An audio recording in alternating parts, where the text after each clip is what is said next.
राधे राधे महाराज जी। राधे राधे। आपके सुवचनों के लिए बहुत बहुत धन्यवाद। जैसे कि आपने बताया कि कुछ कर्म हम अपने लिए करते हैं जो हाँ। कि हमें नहीं करने चाहिए। हाँ दूसरी बात आपने बताई कि हमें दूसरों के लिए कर्म करने चाहिए। हाँ, हाँ। और तीसरी बात आपने बताई कि हमें प्रभु के लिए कर्म प्रभु करना। के लिए, वाह। इसमें मेरे दो प्रश्न हैं। हाँ। एक कि इन दोनों में हम प्रभु और लोगों के लिए जो करते हैं, लोगों के लिए जो करते हैं वो तो हमें पता है कि हमें ये करना चाहिए, भला करना चाहिए, अच्छी हाँ। वाणी बोलनी चाहिए। हाँ। हम प्रभु के लिए क्या कर्म करें और इन दोनों में से उच्च कौन सा है? हाँ, बहुत सुंदर प्रश्न, बहुत सुंदर प्रश्न है। क्योंकि आपने ध्यान से बात सुनी थी तब रिपीट कर रहे, याजिट रिपीट कर रहे हैं, समझ रहे ना। इसलिए बड़ी प्रसन्नता होती है क्योंकि आप लोग ध्यान से सुन रहे हो। केवल ज्यादा क्वांटिटी कोई बड़ी बात नहीं है, क्योंकि जो बैठे हो ना आप लोग सब गिने चुने और बड़े बड़े, जैसे कहते हैं हीरा, जैसे कहते ना बहुत माने ग्राही गुणग्राही, बहुत अच्छे लोग माने सत्संगी बैठे हो। और एक बात यदि आपके जीवन में उतर जाएंगे ना तो बहुत बड़ा लाभ होगा और इसका प्रभाव आपको प्रत्यक्ष दिखेगा। अभी कुछ नहीं मालूम पड़ रहा है, हम तो सुन रहे हैं, अभी तो ऐसी बात है, लेकिन ऐसे नहीं। ये अच्छे बीज है, इसका फल अच्छे मिलेगा, कभी नष्ट नहीं होगा, कभी नष्ट नहीं होगा। आपने जो प्रश्न किया दूसरे के लिए करना समझ में आती है, लेकिन प्रभु के लिए हम कैसे करें, ये प्रश्न है ना। प्रभु के लिए प्रत्येक देखो, अपने लिए करना है काम, दूसरे के लिए करना है सेवा और प्रभु के लिए करना है पूजा। चलो आपको एक उदाहरण दे देता हूं और समझने के लिए। उदाहरण में इसलिए देता हूं क्योंकि आपको अपनी भाषा से बोलने से, में शास्त्र की तो बहुत सारी बातें हैं, लेकिन वो बात तो आपको समझ में आ। जैसे बुकलेट की बात बताई, ये कहीं मुझे पढ़ी नहीं, लेकिन दिमाग में आती है भाई, इसके द्वारा आप इसको समझ पाओगे इजीली। एक बार की बात है, एक सज्जन जा रहे थे, रास्ते में एक व्यक्ति मिला, ऐसे हाथ में झाड़ू लिए है और ऐसे झाड़ू दे रहा है, रास्ता साफ कर रहा है। उस सज्जन ने कहा, भैया क्या कर रहे हो? वो व्यक्ति ने कहा, पेट भरने के लिए काम करना पड़ता है, अगर काम नहीं करेगा तो पेट कैसे भरेगा, परिवार का भरण पोषण कैसे होगा। पेट भरने के लिए झाड़ू दे रहा है। कुछ दूर जाने के बाद में सुबह सुबह के समय एक माताजी अपने वही झाड़ू है और वो झाड़ू दे रहे हैं। ये माताजी क्या कर रहे हैं? कभी अभी पति देव और बच्चे लोग उठे नहीं, वो उठने से पहले मैं घर की सफाई कर लूं, बिल्कुल परिष्कार परिच्छन कर लूं। कि क्यों कर रहे हैं, क्यों कर रहे हैं?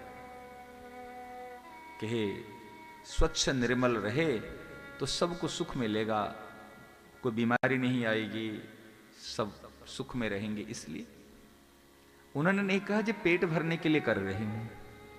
कभी आप घर की झाड़ू पेट भरने के लिए कर रहे क्या? या कहती है देखो महीना भर मैंने घर की झाड़ू दी तो महीना भर की तनख्वाह तो दे दो। घर झाड़ू करने के लिए पति से कभी महीना भर की तनख्वाह ली है क्या? नहीं ली। तो ये झाड़ू यही है, क्रिया भी, प्रक्रिया भी वही है, लेकिन एक रास्ते में झाड़ू दे रहा है तो पेट भरने के लिए, और एक माँ पत्नी झाड़ू दे रहे तो परिवार की सेवा के लिए।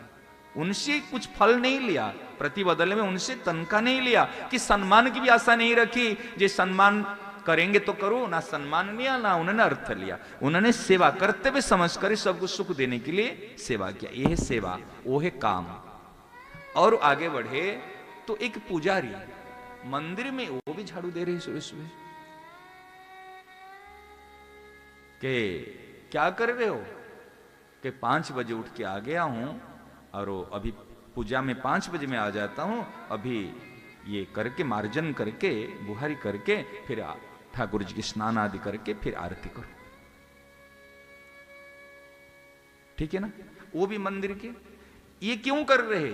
सुबह उठो बुहारी करो तो उसमें मार्जन करने, मंदिर मार्जन करके फिर करूं तो ठाकुर जी की प्रसन्नता के लिए। एक तो अपनी खुशी के लिए, अपने लिए दुख मिटाने के लिए, एक परिवार को सुख देने के लिए और एक प्रभु की प्रसन्नता के लिए। देखो सबके तीनों के हाथ में झाड़ू, ध्यान देना, समय एक, तीनों के हाथ में झाड़ू और क्रिया भी एक है, लेकिन भाव अंतर है, विचार अंतर है। एक अपने लिए किया, एक दूसरे की सुख देने के लिए किया, एक प्रभु के प्रीत्यर्थ किया। जो प्रभु की प्रीत्यर्थ के भाव से करोगे ये पूजा हो जाएगी। इस प्रकार आपको मंदिर में जाके झाड़ू देने से ये मंदिर की पूजा होगी ये बात नहीं। आप जहां हो, जैसे हो, जो कुछ भी कार्य करते हो, स्वे स्वे कर्मणि अभिरतः संसिधिम लभते नरः स्वकर्मण तमभ्यर्च सिद्धिम विन्नति मानवः। अपने कर्म के द्वारा पूजा करो। जैसे आप अफसर है तो अफसर ऑफिस में बैठे करके आपके नीचे अंडर में रहने वाले जितने कर्मचारी है उनको सुव्यवस्थित करना, उनको गाइड करना, ये आपकी प्रभु पूजा है। यदि प्रभु के निमित्त करोगे तो ये प्रभु पूजा हो जाएगी। एक पुजारी मंदिर में जाकर ठाकुर जी को स्नान कराया, वस्त्र पहनाया, माल्यार्पण करा, भोग लगाया, ये जिस प्रकार ठाकुर जी की पूजा है। एक टीचर बच्चों को पढ़ाना, यदि प्रभु समझ करके वो पढ़ाएगा, ये मेरे प्रभु ही इस रूप में बाल गोपाल रूप में बैठे और मेरे को शिक्षक के रूप में नियुक्ति किए, मैं अभी पढ़ा रहा हूं, ये प्रभु की पूजा कर रहा हूं और कोई नहीं है, ये वो पुजारी को जो फल मिलेगा उनको ही फल मिलेगा। एक किसान खेती कर रहा है, उसको भी अगर प्रभु की पूजा समझ कर करेगा तो उनको वो पूजा का फल मिलेगा। एक डॉक्टर इलाज करा रहा है, वो पेशेंट नहीं है, ये मेरे प्रभु ही इस रूप धारण करके आए हैं। जो जहां पर भी कर्म कर रहा है, जो ये कर्म भूमि को धर्म भूमि बनाने के लिए बताए थे ना, इसलिए प्रत्येक भूमि को, प्रत्येक क्षेत्रों को आप धर्म क्षेत्र, धर्म माने क्या है? धर्म माने अपने लिए नहीं है, वो दूसरे के लिए और प्रभु के लिए, यह है धर्म। जहां अपने लिए करोगे वो धर्म नहीं है, वो अधर्म हो जाएगा।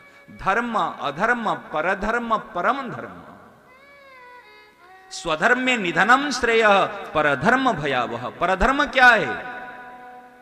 परधर्म अर्थात दूसरे क्या, दूसरे के लिए नहीं, अपने अपने लिए करना ही परधर्म है।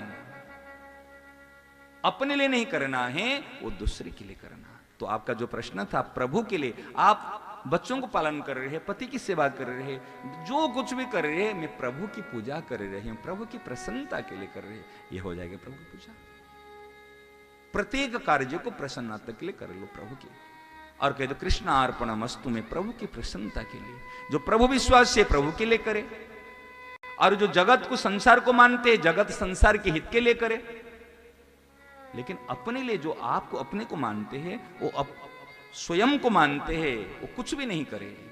जो शरीर को मानते हैं वो अपनी खुशी के लिए करते हैं। स्वयं को लेकर मानो तो कुछ मत करो, संसार को मानते हो तो संसार के हित के लिए करो, प्रभु को मानते हो तो प्रभु की प्रसन्नता के लिए करो। जो शरीर को लेकर चलते हैं, जो नाशवान है, उसकी सुख के लिए चाहते हैं, तो फिर जन्म मरण रूपी बंधन में आ जाते। ठीक है ना? ये है प्रभु।